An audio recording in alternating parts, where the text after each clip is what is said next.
ओम गम गणपते नमः। ओम सरस्वते नमः। हरि शरणम राधे राधे। अब तक आपने श्री गर्ग संहिता के 14 अध्यायों का श्रवण किया। आज हम जानेंगे श्री गर्ग संहिता 15वां अध्याय। इससे पहले अगर आप इस चैनल पर नए हैं तो इसे सब्सक्राइब जरूर कर लें। वीडियो पसंद आ रहा है तो इसे लाइक और शेयर करना ना भूलें। तो आइए बिना किसी देरी के इस वीडियो को, इस कथा को शुरू करते हैं। यशोदा द्वारा श्री कृष्ण के मुख में संपूर्ण ब्रह्मांड का दर्शन। नंद और यशोदा के पूर्व पुण्य का परिचय। गर्गाचार्य का नंद भवन में जाकर बलराम और श्री कृष्ण के नामकरण संस्कार करना तथा वृषभानु के यहाँ जाकर उन्हें श्री राधा कृष्ण के नित्य संबंध एवं महात्म्य का ज्ञान कराना। श्री नारद जी कहते हैं, राजन, एक दिन सावले सलोने ने बालक कृष्ण श्री कृष्ण सोने के रत्न जड़ित पालने पर सो रहे थे।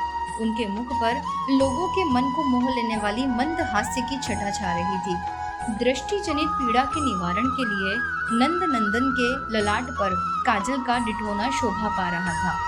कमल के समान सुंदर नेत्रों में काजल लगा था। अपने उस सुंदर लाला को मैया यशोदा ने गोद में ले लिया। वे बाल मुकुंद पैर का अंगूठा चूस रहे थे। उनका स्वभाव चपल था।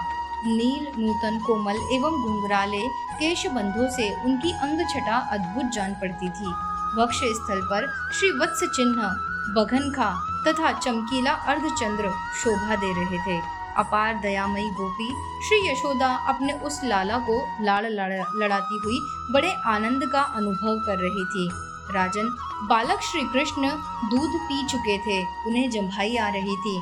माता की दृष्टि उधर पड़ी तो उनके मुख में पृथ्वी 5 तत्वों सहित संपूर्ण विराट ब्रह्मांड तथा इंद्र प्रभृति श्रेष्ठ देवता दृष्टि गोचर हुए। तब श्री यशोदा के मन में त्रास छा गया। अतः उन्होंने अपनी आंखें मूंद ली। महाराज, परिपूर्णतम भगवान श्री कृष्ण सर्वश्रेष्ठ हैं।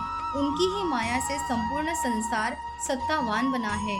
उसी माया के प्रभाव से यशोदा जी की स्मृति टिक न सकी। फिर अपने बालक श्री कृष्ण पर उनका वात्सल्यपूर्ण दया भाव उत्पन्न हो गया।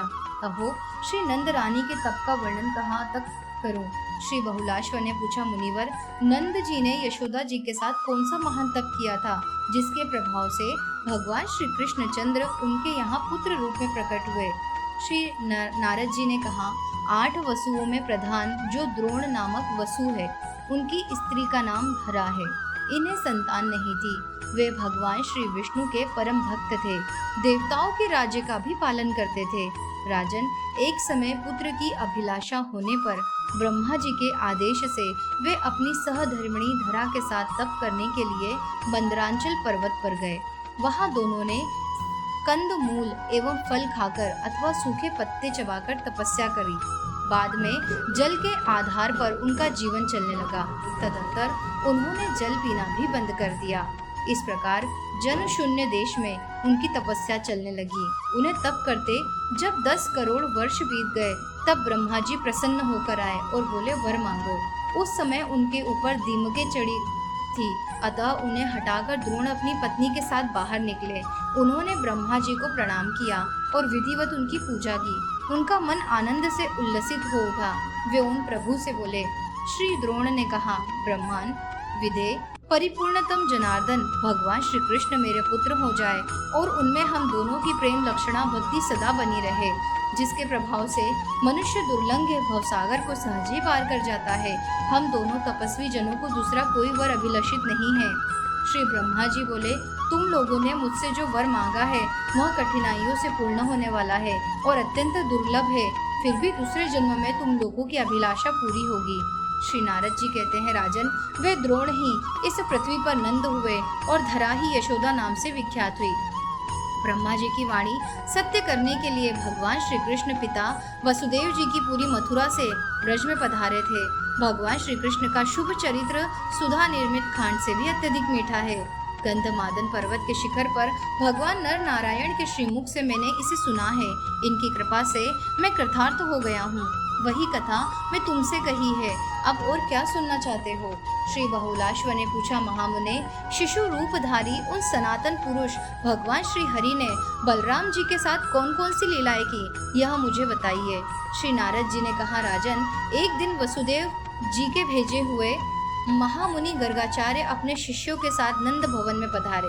नंद जी ने पाद आदि उत्तम उपचारों द्वारा मुनिश्रेष्ठ गर्ग को विधिवत पूजा की और प्रदक्षिणा करके उन्हें साष्टांग प्रणाम किया।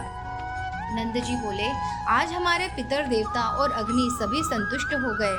आपके चरणों की धूलि पड़ने से हमारा घर परम पवित्र हो गया।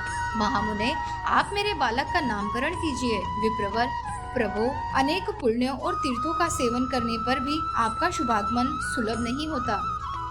श्री गर्ग जी ने कहा, नंद राय जी, मैं तुम्हारे पुत्र का नामकरण करूंगा, इसमें संशय नहीं है, किंतु कुछ पूर्व काल की बात बताऊंगा, अतः एकांत स्थान में चलो।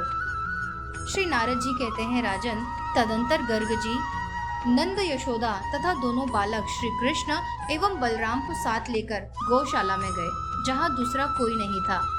वहाँ उन्होंने उन बालकों का नामकरण संस्कार किया। सर्वप्रथम उन्होंने गणेश आदि देवताओं का पूजन किया। फिर यत्न पूर्वक ग्रहों का शोधन करके हर्ष से पुलकित हुए महामुनि गर्गाचार्य जी नंद से बोले। गर्ग जी ने कहा, ये जो रोहिणी के पुत्र हैं, इनका नाम बताता हूँ, सुनो। इनमें योगी जन रमण करते हैं, अथवा ये सब में रमते हैं, या अपने गुणों द्वारा भक्त जनों के मन को रमाया करते हैं। इन कारणों से उत्कृष्ट ज्ञानी जन इन्हें राम नाम से जानते हैं। योग माया द्वारा गर्भ का संकर्षण होने से इनका प्रादुर्भाव हुआ है, अतः ये संकर्षण नाम से प्रसिद्ध होंगे। अशेष जगत का संहार होने पर भी ये शेष रह जाते हैं, अतः इन्हें लोग शेष नाम से भी जानते हैं। सबसे अधिक बलवान होने से बल नाम से भी विख्यात होंगे। नंद, अब अपने पुत्र के नाम सावधानी के साथ सुनो। ये सभी नाम तत्काल प्रणिमात्र को पावन करने वाले तथा चराचर समस्त जगत के लिए परम कल्याणकारी है। अब हम जानेंगे श्री कृष्ण के नाम का अर्थ। क का अर्थ है कमलाकांत, रकार का अर्थ है राम, श अक्षर षड्विध ऐश्वर्य के स्वामी श्वेत द्वीप निवासी भगवान विष्णु का वाचक है। ण नरसिंह का प्रतीक है और अकार अक्षर अग्नि रूप से भविष्य के भोक्ता तथा अग्निदेव के रक्षक का वाचक है, तथा दोनों विसर्ग रूप बिंदु नर नारायण के बोधक हैं। ये छह पूर्ण तत्व जिस महामंत्र रूप परिपूर्णतम शब्द में लीन है, वह इसी विद्युत्पत्ति के कारण कृष्ण कहा गया है। अतः इस बालक का एक नाम कृष्ण है। सतयुग, त्रेता, द्वापर और कलयुग, इन युगों में इन्होंने शुक्ल रक्त पीत तथा कृष्ण कांति ग्रहण की है। द्वापर के अंत और कली के आदि में यह बालक कृष्ण अंग कांति को प्राप्त हुआ है। इस कारण से भी यह नंद नंदन कृष्ण नाम से विख्यात होगा। इनका एक नाम वसुदेव भी है। इसकी व्युत्पत्ति इस प्रकार है। वसु नाम है इंद्रियों का, इनका देवता है चित्त। उस चित्त में स्थित रहकर जो चेष्टाशील है, उन अंतर्यामी भगवान को वासुदेव कहते हैं। वृषभानु की पुत्री राधा जो कीर्ति के भवन में प्रकट हुई है, उनके ये साक्षात प्राणनाथ बनेंगे। अतः इनका एक नाम राधापति भी है, जो साक्षात परिपूर्णतम स्वयं भगवान श्री कृष्णचंद्र है। असंख्य ब्रह्मांड जिनके अधीन है और जो गोलोक धाम विराजते हैं, वे ही परम प्रभु तुम्हारे यहाँ बालक रूप में प्रकट हुए हैं। पृथ्वी का भार उतारना, कंस आदि दुष्टों का संहार करना और भक्तों की रक्षा करना, ये ही इनके अवतार के उद्देश्य हैं। भरत, वंशोद्भव, नंद, इनके नामों का अंत नहीं है। वे सब नाम वेदों में गूढ़ रूप से कहे गए हैं। इनकी लीलाओं के कारण भी उन कर्मों के अनुसार उनके नाम विख्यात होंगे। इन्हें अद्भुत कर्मों को लेकर आश्चर्य नहीं करना चाहिए। तुम्हारा अहोभाग्य है, क्योंकि जो साक्षात परिपूर्णतम परात्पर श्री पुरुषोत्तम प्रभु हैं, वे तुम्हारे घर पुत्र के रूप में शोभा पा रहे हैं। श्री नारद जी कहते हैं, राजन, यो कहकर श्री गर्ग जी जब चले गए, तब प्रमुदित हुए महामती नंद राय ने यशोदा सहित अपने को पूर्ण काम एवं कृतकृत्य माना। तदंतर ज्ञानी शिरोमणि ज्ञानदाता मुनि श्रेष्ठ श्री गर्ग जी यमुना तट पर सुशोभित वृषभानु जी की पुरी में पधारे। छत्र धारण करने से वे दूसरे इंद्र की तथा दंड धारण करने से साक्षात धर्मराज की भांति शोभा पा रहे थे। साक्षात दूसरे सूर्य की भांति वे अपने तेज से संपूर्ण दिशाओं को प्रकाशित कर रहे थे। पुस्तक तथा मेखला से युक्त विप्रवर गर्ग दूसरे ब्रह्मा की भांति प्रतीत होते थे। शुक्ल वस्त्रों से सुशोभित होने के कारण वे भगवान विष्णु की सी शोभा पाते हैं। उन मुनिश्रेष्ठ को देखकर वृषभानु जी ने तुरंत उठकर अत्यंत आदर के साथ सिर झुकाकर उन्हें प्रणाम किया और हाथ जोड़कर उनके सामने खड़े हो गए। पूजनोपचार के ज्ञाता वृषभानु ने मुनि को एक मंगलमय आसन पर बिठाकर पाद आदि के द्वारा उन ज्ञानी शिरोमणि गर्ग का विधिवत पूजन किया। फिर उनकी परिक्रमा करके महान वृषभानु वर इस प्रकार बोले। श्री वृषभानु ने कहा, संत पुरुषों का विचरण शांतिमय है, क्योंकि वह गृहस्थ जनों को परम शांति प्रदान करने वाला है। मनुष्यों के भीतरी अंधकार का नाश महात्मा जन ही करते हैं, सूर्यदेव नहीं।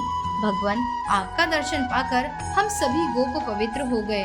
भूमंडल पर आप जैसे साधु महात्मा पुरुष तीर्थों को भी पावन बनाने वाले होते हैं। मुने, मेरे यहाँ एक कन्या हुई है जो मंगल की धाम है और जिसका राधिका नाम है। आप भली भांति विचार कर यह बताने की कृपा कीजिए कि आप इसका शुभ विवाह किसके साथ किया जाएगा। सूर्य की भांति आप तीनों लोगों में विचरण करते हैं। आप दिव्य दर्शन हैं, जिसके अनुरूप सुयोग्य वर होगा उसी के हाथ में इस कल्याणमयी कन्या को दूंगा। श्री नारद जी कहते हैं, राजन, तदंतर मुनिवर गर्ग जी वृषभानु जी का हाथ पकड़े जमुना के तट पर गए। वहाँ एक निर्जन और अत्यंत सुंदर स्थान था, जहाँ कालिंदी जल की कलोल मालाओं की कल कल ध्वनि सदा गूंजती रहती थी।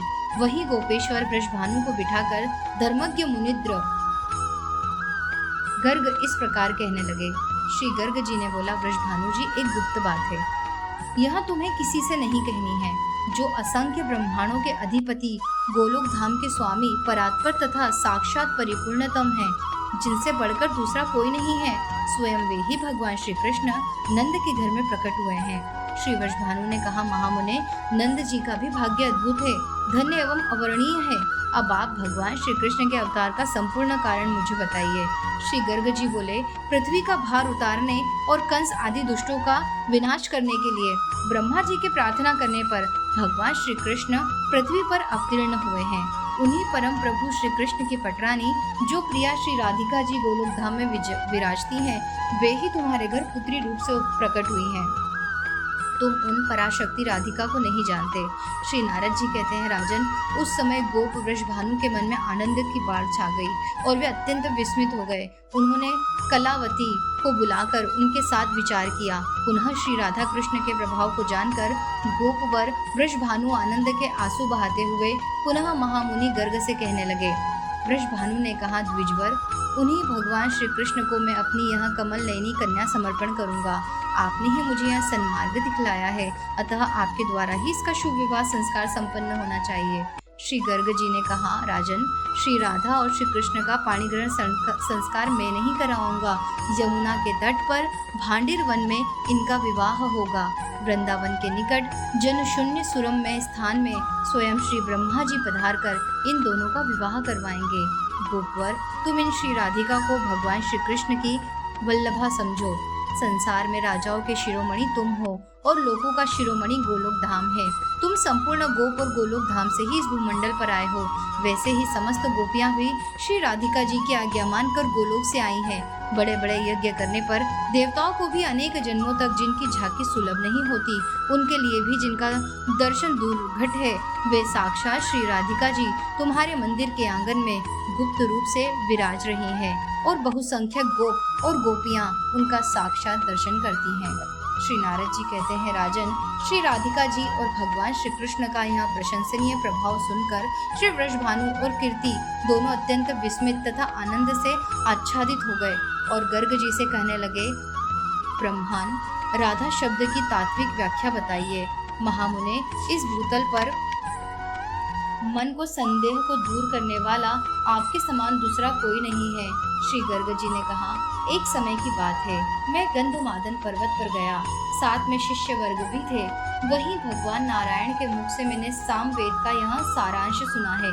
रकार से रमा का, आकार से गोपियों का, धकार से धरा का तथा आकार से विरजा नदी का ग्रहण होता है। परमात्मा भगवान श्री कृष्ण का सर्वोत्कृष्ट तेज 4 रूपों में विभक्त हुआ।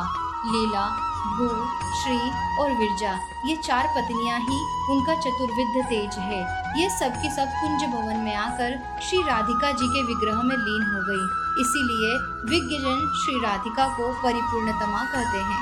गोप जो मनुष्य बारंबार राधा कृष्ण के इस नाम का उच्चारण करते हैं, उन्हें चारों पदार्थ तो क्या, साक्षात भगवान श्री कृष्ण भी सुलभ हो जाते हैं। श्री नारद जी कहते हैं, राजन, उस समय भार्या सहित वृषभानु के आश्चर्य की सीमा न रही। श्री राधा कृष्ण के दिव्य प्रभाव को जानकर वे आनंद के मूर्तिमान विग्रह बन गए और इस प्रकार वृषभानु के ज्ञानी शिरोमणि श्री गर्ग जी की पूजा की। तब वे सर्वज्ञ एवं त्रिकालदर्शी मुनिंद्र गर्ग स्वयं अपने स्थान को सिधारे। इस प्रकार श्री गर्ग संहिता में गोलोक खंड के अंतर्गत नारद बहुलाश संवाद में नंद पत्नी का विश्व रूप दर्शन तथा श्री कृष्ण बलराम का नामकरण संस्कार नामक 15वां अध्याय संपूर्ण हुआ। आशा करती हूँ कि यह अध्याय आपको पसंद आया होगा। अगर आप इस चैनल पर नए हैं तो इसे सब्सक्राइब जरूर कर लें। वीडियो पसंद आ रहा है तो लाइक और शेयर करना ना भूलें। राधे राधे।